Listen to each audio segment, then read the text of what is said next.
Good evening, all the students of class 10th.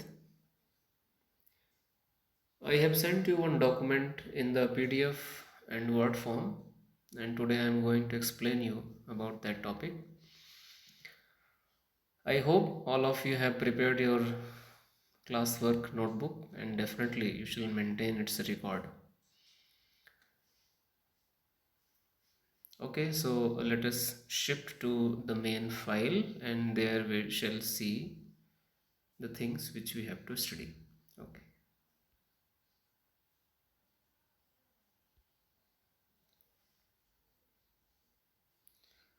So, dear students, our class 10 science book is again divided into three parts, that is physics, chemistry, and biology. I shall take your biology. And if I see the syllabus of biology for class 10th, there are total 6 chapters. First chapter, life processes. Second is control and coordination. Then third, how do organisms reproduce. Heredity and evolution is fourth chapter. Our environment and management of natural resources. Out of these 6 chapters, the main chapters which are new for you, that is chapter number 2 and chapter number 4, that is control and coordination and heredity and evolution. Okay, so today we shall see the life processes.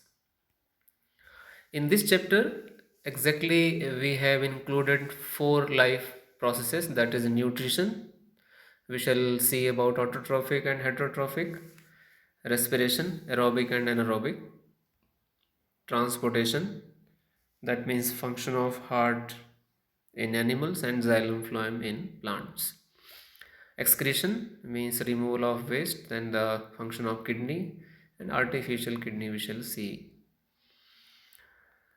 So before going through this complete chapter, I want to ask the questions from you all, that you ask the question to yourself, that what is the meaning of living state or what is the state of death. These questions you have faced in your primary classes also, and today also we have to discuss to update our previous knowledge. Okay dear, let us see. There is difference between living and non-living is like growth, respiration, movement, giving response to stimuli, and many things. So all living things shows four basic features, and the first one is nutrition. Nutrition means obtaining food. After obtaining food, each and every living organism try to generate energy from that food, and that is called as respiration. The energy and food items which are taken into the body, they need to be distributed throughout the body because each and every cell requires them. That is called as transportation. After transportation, there are many wastes created inside our body. They also need to be eliminated from the body. That is called as excretion. So all living things follow these four basic procedures. Now let us see what is nutrition. So nutrition is a way or mode of obtaining the food by any living organism. That food is used for giving energy, for repair of damage and growth also. But ultimate source of energy is sun. But we can't convert the sunlight into our energy, or we can't convert directly the sunlight to our food. This capacity is available with the plants only. They can convert that light energy into chemical energy, and that chemical energy is available for all of us. So they are linked between light energy and chemical energy. That is why these plants are called as producers or autotrophs. So, on the basis of mode of nutrition, all the living organisms are classified into two categories, that is autotroph and heterotrophs. Now let us see autotrophic nutrition. So by name it is very clear. Autotrophic nutrition means preparation of food by themselves. Okay. But for preparation of food, definitely we require some material, some raw material. Without raw material, it's not possible to prepare anything. So we need some raw materials to prepare food. That means plants need some raw material to prepare food. So main important thing which we require is that is CO2, water, sunlight and chlorophyll. And when these all situations are available, then food is prepared. And that food is nothing but it is glucose. And the process by which this glucose is produced by the plants in the presence of sunlight is called as photosynthesis. Okay, let us see the chemical formula of photosynthesis. It is important to note 6CO2 plus 12H2O. In the presence of sunlight and chlorophyll, it gives C6H12O6 plus 6O2 and 6H2O.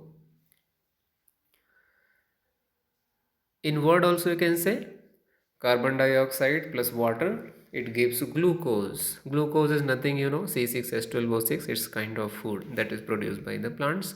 And oxygen. So oxygen is another product which is produced during photosynthesis that we use.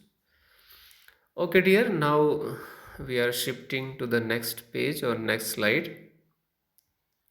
And finally I shall summarize all the things with animated video.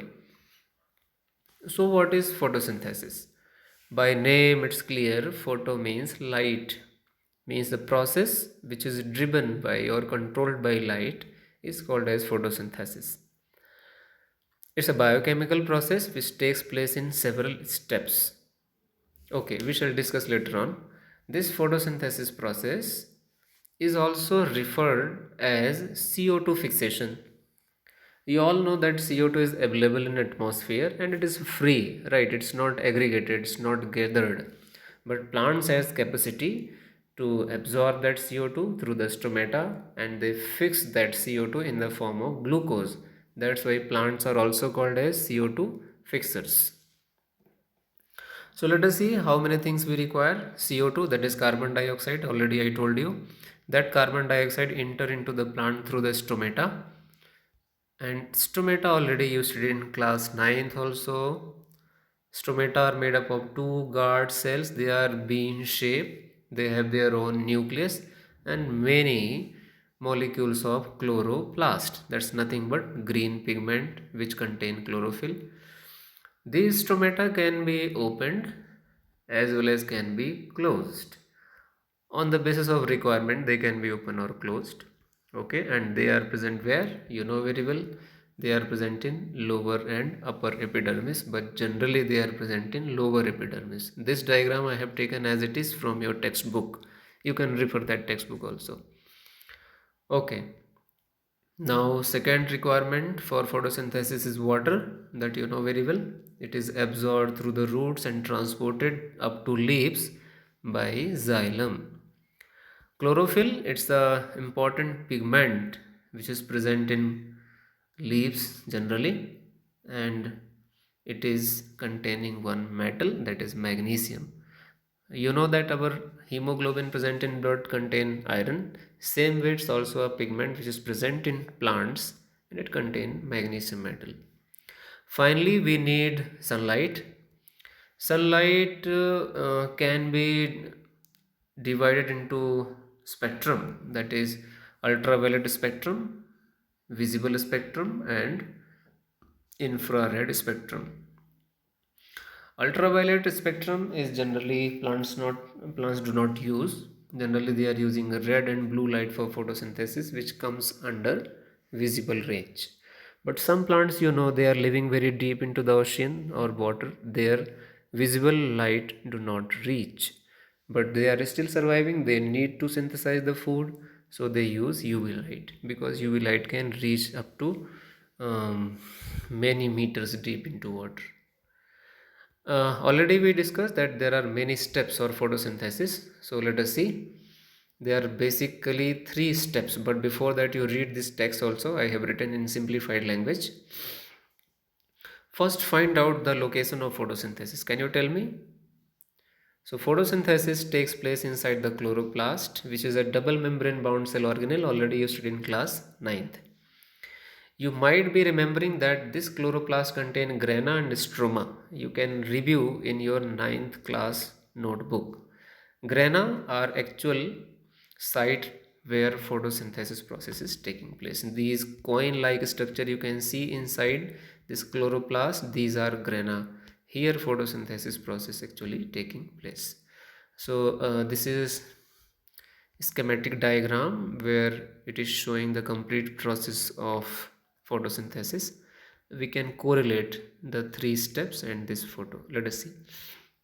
So the first step is absorption of sunlight or sun energy. So you can see light is coming and it is being absorbed by chlorophyll. Then second step, conversion of light energy to chemical energy and splitting of water molecule into hydrogen and oxygen. So here you see, when light is coming, water is entering. When water enters, due to light, it is broken up into oxygen, and that oxygen is coming outside, we are using, and hydrogen is used here for further processes. Then along with oxygen, two more molecules, one is ATP, upside you can see ATP and NADPH molecules are also formed in second step. Then in third step, you see third step is shown here. Now third step, reduction of carbon dioxide to carbohydrate. So CO2 is entering into the chloroplast through the stomata, and whatever synthesized, that is ATP and NADH, they are mixed with CO2, and what is formed? Sugar. Sugar is a kind of carbohydrate, that means glucose. Okay, you can correlate these 3 points with this diagram. It will be helpful for you. It will give you better understanding, dear. So I am explaining it further, step to step. See, first sunlight of red and blue range is absorbed. Light spectrum already I told you. Then splitting of water due to light energy, water is broken into components. For example, you see H2O broken down into 2H plus O minus plus 2 electrons. These 2 electrons are used to make ATP and NADPH. These 2 electrons are very important. These 2 electrons are used, again I am saying, to produce energy, that is ATP and NADH. It's very important. Okay, then this is the product of step number 2. Now step number 3, reduction of CO2. This is most crucial step where the word reduction you need to understand properly. Okay, let us see what is the meaning of oxidation and what is the meaning of reduction. Oxidation means addition of oxygen or removal of hydrogen, and reduction just opposite, addition of hydrogen or removal of oxygen. Again I am saying oxidation reaction means addition of oxygen or removal of hydrogen. Reduction reaction means addition of hydrogen or removal of oxygen. So let us see what is happening here. I am showing it with the table. CO2 and C6H12O6. You have to compare. You have to compare between CO2 and C6H12O6. These both you compare. But how to compare? You have to compare on the basis of number of carbon, oxygen and hydrogen. So in CO2, 1 carbon, 2 oxygen and no hydrogen, 0 hydrogen. When this CO2 converts into glucose, that is C6H12O6. So now see, 6 carbon, 6 oxygen and 12 hydrogen. If you simplify it, it will becomes 1:1:6, means 1 carbon has 1 oxygen and 6 hydrogen. So what happened here? Hydrogen is added. Here there was no hydrogen, 0 hydrogen. So hydrogen is added and also oxygen is reduced. How? Here with 1 carbon, 2 oxygen were there. But now here you see with 1 carbon only 1 oxygen is there. So what happened? Hydrogen is added and oxygen is removed. That's why you can say when CO2 converts into glucose, it is actually reduced because hydrogen is added and oxygen is removed. Okay, so one fact I am sharing with you. To produce one glucose, plants need to complete 6 cycles of photosynthesis. They are so busy. Now, this whole story I shall depict you, I will show you with the help of a video, animated video. Okay, let me shift.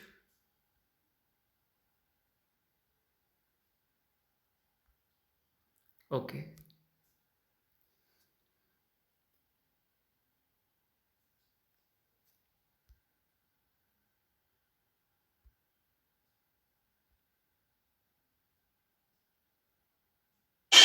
They synthesize glucose and release the amazing process of photosynthesis. A look around at nature is an absolute treat to our senses. We all enjoy the colors and fragrance of plants, but seem to forget about their important contribution. Plants are an absolute. Now you can see the greenery around you. All the green plants shows the process of photosynthesis. Through the roots, they are absorbing water, dissolve with minerals, mineral and water with the xylem. It is going through the stem, through the xylem to the leaves. It is spreaded throughout the whole plant body and they are getting sunlight into the green pigment.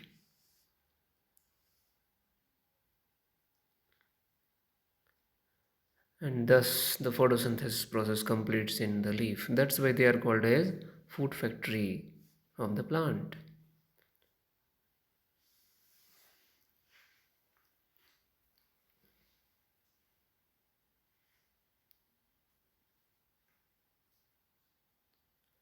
Now if we try to see the internal structure of leaf, you see the upper layer is epidermis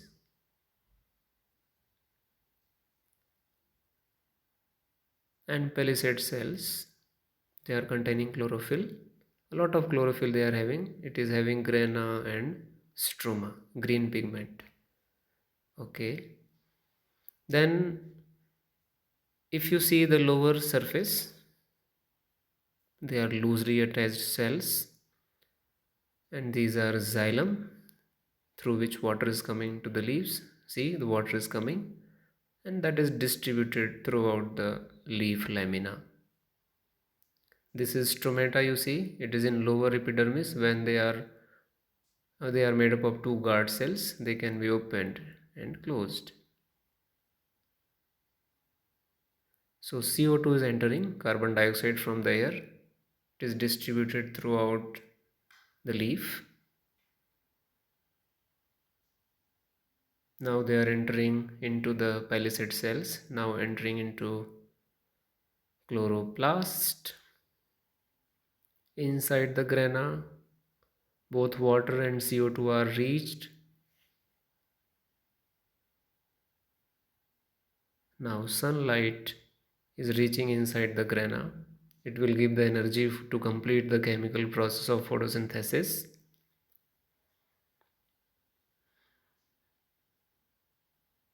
You can see it more closely.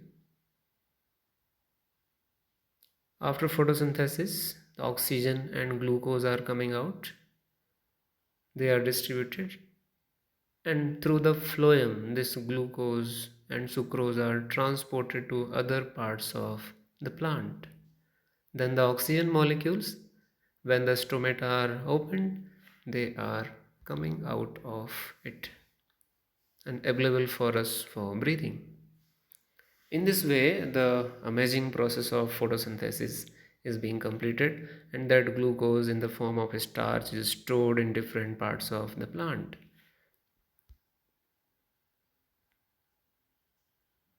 Okay, let me summarize again. Green plants can make their food by the process of photosynthesis.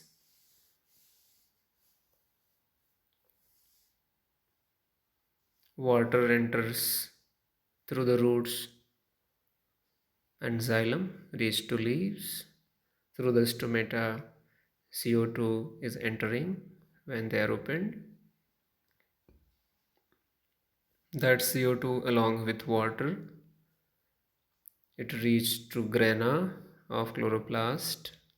They are combined and the reaction is completed with the help of sunlight.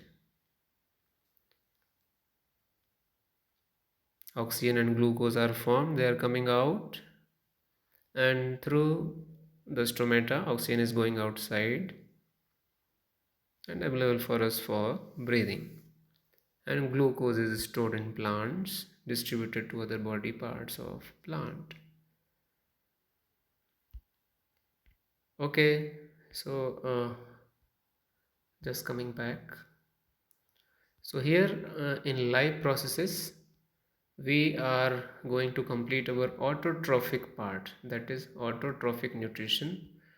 Autotrophic nutrition, that means photosynthesis. After that autotrophic nutrition, we shall move to the heterotrophic nutrition. Before heterotrophic nutrition, we shall see some experiments. There shall be 5 experiments given in your textbook. Okay, so let's see again. These are notes me myself try to prepare. You check the spellings also. Already I checked, but maybe something might left.